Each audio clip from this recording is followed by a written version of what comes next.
fulfilling ko talaga sa akin. Pag nanalo ako or matalo ako, yung asawa ko very supportive sa akin yung pagmamanok. At saka masarap lang sa pagmamanok, pag nanalo ka, daming nag-congrats sa'yo. At saka daming ano sa'yo na maganda yung lahi ng manok mo. Ganun.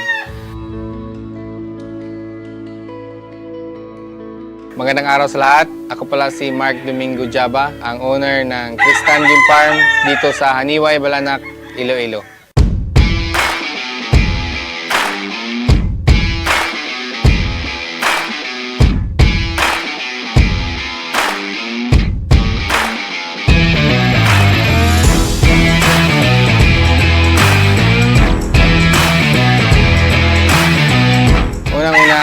Mahilig ko sa pag-aalaga ng manok dahil kay Tony Casilar. Binigyan niya ako ng trio. Ninigawin niya sa akin pag-order sa kanya ng mga feeds. Tapos pagtapos ibigay sa akin, inalagaan ko hanggang sa nahilig ko na ang manok.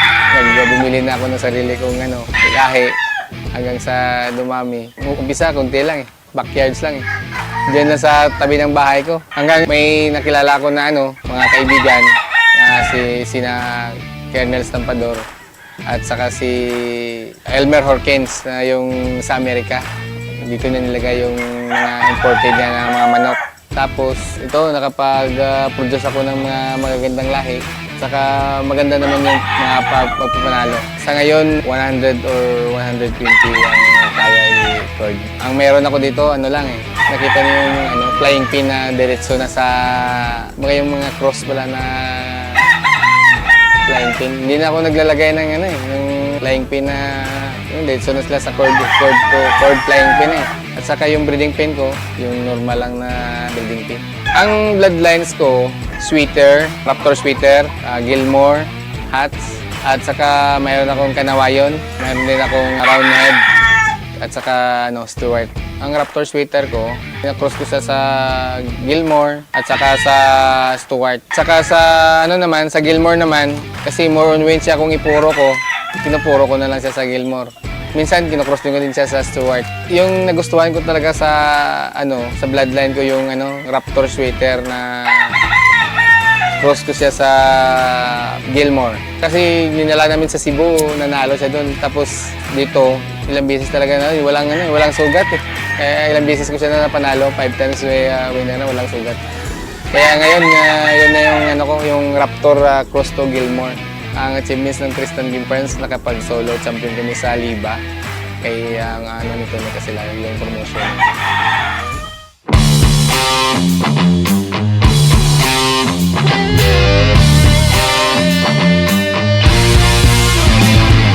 Ang palagi kong ginagawa talaga, pag sa gabi, pinapakaskas ko yung manok sa rubber mat. Minimanual talaga namin yung pagpapakaskas ng manok.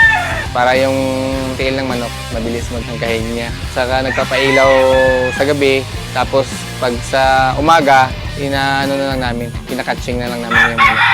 Tapos pag sa gabi, pagtapos namin magpa-scratch ng manok, pinapainom na lang din namin ng LDI B12 na mga. At saka yung isa pa yung ginagamit namin na produkto sa conditioning, yung Bipollen tablet. Pagkatapos namin nag-i-stress sa manok, pag lagyan mo ng Bipollen, nawawala yung stress nila. Ang Region 40 naman, twice a week ko siya ginagamit. Nagpapa-spar kami ng manok once a week. Every Sunday, nagpapa-spar talaga kami ng manok. Tapos, before siya mag-fight ang manok, dapat 6 days ang last spar ng aming panglaban, bago yung laban ng manok. Pagkatapos ng last spar namin, 6 days before, tapos papaliguan namin, gamit din namin is yung LDI na washout. Ang LDI, kasi may poultry supply ako, doon ko na kilala yung LDI na siya, subok talaga at saka matagal na sa larangan ng mga poultry medicine. At saka magaling siya sa conditioning. Dito sa Iloilo, sa labanan ng breeder, talagang mahirap at saka masarap. Kasi siyempre mahirap kasi yung mga kalaban mo puro mga bigatin.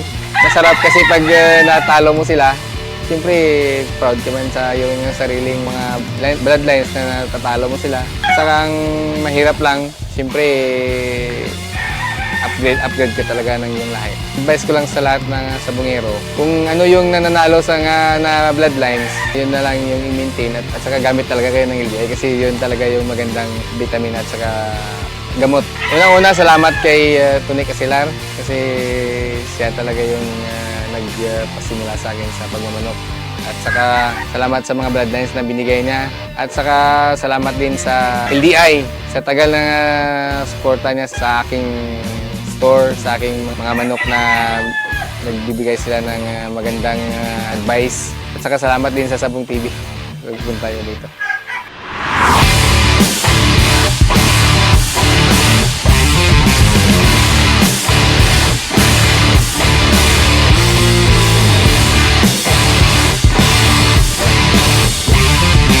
Ako po nga ulit si Mark Domingo Jaba, ang owner ng Tristan Game Farm.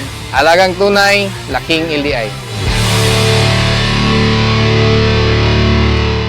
This portion was brought to you by Lakpue Drug Incorporated.